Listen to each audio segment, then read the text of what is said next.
I'm not mistaken, that's the front end of our 2022 Sierra Denali that we have out there, and that is a reserve. So this thing here's got a lot of features on it that we'll go over as Brian walks around with the camera, just to kind of go over some of this stuff. So this is going to be one of the last Sierras that we have in here before they do their mid-year refresh here for 22. So they're going to be changing the front end of those and the interior, but you'll see right here in the front, you've got your unmistakable Sierra Denali grill there. You got your LED headlights and fog lights down there at the bottom. You're going to have your front park assist there. And as we kind of go around to the side, this one here has 22-inch wheels with retractable running boards. And these running boards are actually have a pretty cool feature. If you just go over there to the back, Brian, as you open them up, they come out. There's a button on the back of each side of these that you can just kind of tap with your foot. And what those running boards will do is they'll actually retract back to the rear wheel. So wow. in case you needed to climb up to the side of the bed there and grab something out of it, you're able to step on it there. Just hit that button again with your foot and it'll retract back into your entry and exit position there. So wow, that's super neat. And then as we kind of follow around here to the back, this comes equipped with the multi-pro tailgate. And anybody that's familiar with this, it's a really nice feature. You have the upper button there that you push. It releases that inner tailgate there so you can fold that down. Gives you a little work surface. If you have anything that's maybe longer, maybe you're hauling some wood, some 2x4s that are a little bit further than just the bed tailgate there itself, you can pull that up. You got yourself a load stop, so keep the stuff from sliding out. If you fold that back down and up and then hit the bottom button there, that's going to release your main tailgate. And then again, that load stop folds up. So if you have something a little bit longer, again, it keeps it from sliding out the back of the bed.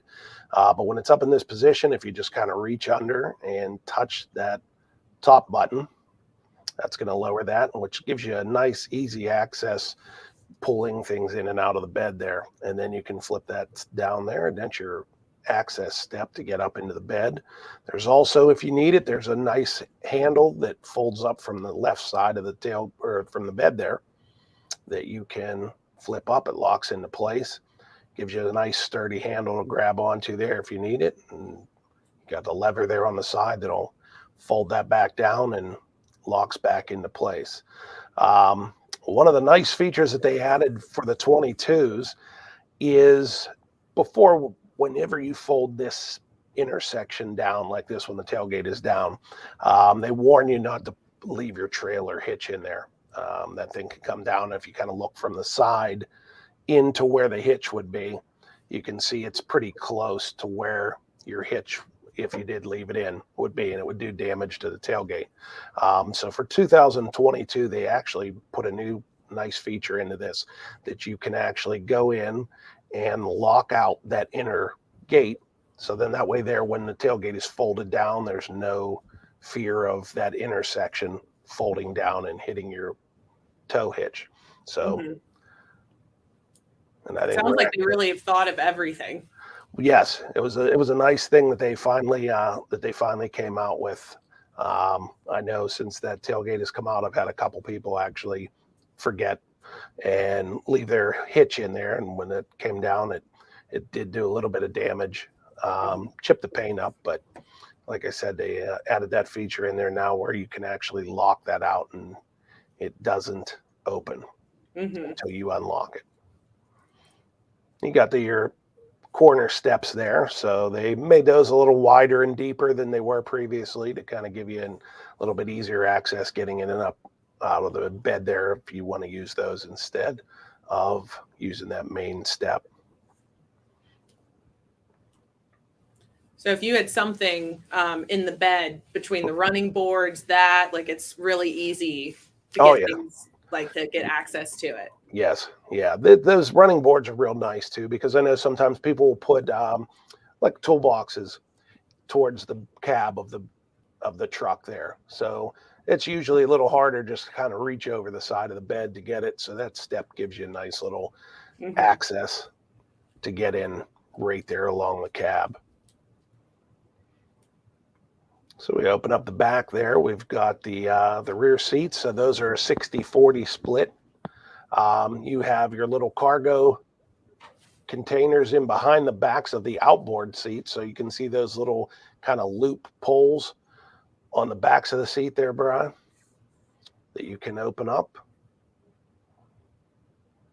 And you've got kind of little storage compartment there, and there's one on the other side also. And then if you wanted to just put something in more on the flat floor, the bottoms of the seat flip up. So like I said, it's a 60-40 split. You just lift them up. And these ones come with a little bit of a storage compartment under there. So nothing crazy, but if you had, jumper cables or something else, you could stick them in there. They're not sliding all over the place. It looks so spacious in the back. It is. It's very, very spacious. When they redesigned these a couple years back, they added a lot of space to the cab itself by just kind of pushing everything forward, and added about 5 or 6 inches extra in the back, and about 10 inches up front. So a lot of extra leg room. Yes. Yeah, so in these ones here, you're going to have the power front seats, driver and passenger. The heated and ventilated seats. You've got your controls there to adjust your seat backs, move the seat back and forth. You have your lumbar support. Go into here, there's all your controls there for your climate control. Along the bottom there, you have your buttons for your parking sensors. You can actually lower the tailgate from inside the truck there. You have your power button for your 120 outlet. It's actually, you have 2 of them. There's one there in the cab. There's also one in the back in the bed. The button all the way to the right, that's a nice button because you can actually hit that. It's going to retract, it's going to extend your running boards. So that's nice that, especially weather like we're having right now with the snow on and off, everybody's throwing the salt down. You get that salt in there. You can extend those running boards like that, so you can go in, make sure that they're all cleaned out and you don't have that salt in there kind of gumming things up and end up not working on you. Down there in the console, you can see you have a wireless charger for your phone. So it's a really nice feature. Especially now with these, they come equipped with wireless Apple CarPlay and Android Auto. So you don't have to worry about that cord being, kind of stuck down in there with your phone plugged into it and just kind of a mess. Inside the console here, you have a couple USB plugs. You have a USB-C, and you have your auxiliary, and then the SD card right there, that's for your navigation. It's built into the truck. So no longer actually, used to be kind of hardwired into the system itself. This is nice. It's a lot easier. It makes it a lot quicker usage. And anytime you have to update anything, it's easy. All you have to do is just order a new SD card. They send it to you and you replace it. So you don't have to worry about going into the dealership like you used to and have them reprogram for any updates. Yeah, that's nice. Over on the driver's side, not much has really changed there. Pretty much all the same on the steering wheel. You have your cruise control, everything to the left. You have your heated steering wheel. You've got over here on the left side of the console, you got your buttons for your all-wheel drive, 2-wheel drive, 4-wheel drive, your bed lights, headlights, all that stuff. They've kind of moved from where it used to be, moved it over a little bit. For the last couple of years now, the 4-wheel drive shift has been the push button. Now they went from the knob that used to be on there.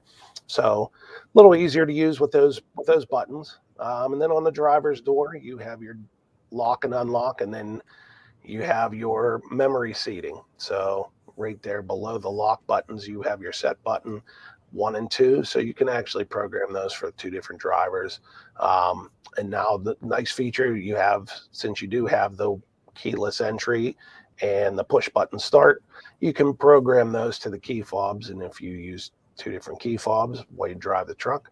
One person can set their settings to one key fob, the other to the other, and that way there you can turn on the automatic setting and it'll just go to whatever your setting is as soon as you get into the truck and start it up.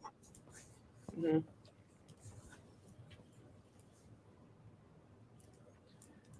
This one here, again, with the Denali, it comes equipped with the 6.2 liter V8 and the 10-speed.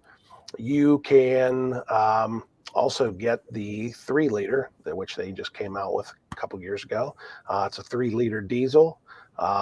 Great gas mileage in it. We've sold a lot of them and have a lot of people that have purchased them and just absolutely love them. Like I said, the gas mileage is incredible, and it doesn't really drive too much different from the 6.2 because it has pretty much exactly the same amount of torque as the 6.2. The horsepower is down a little bit, but you don't really notice that as much.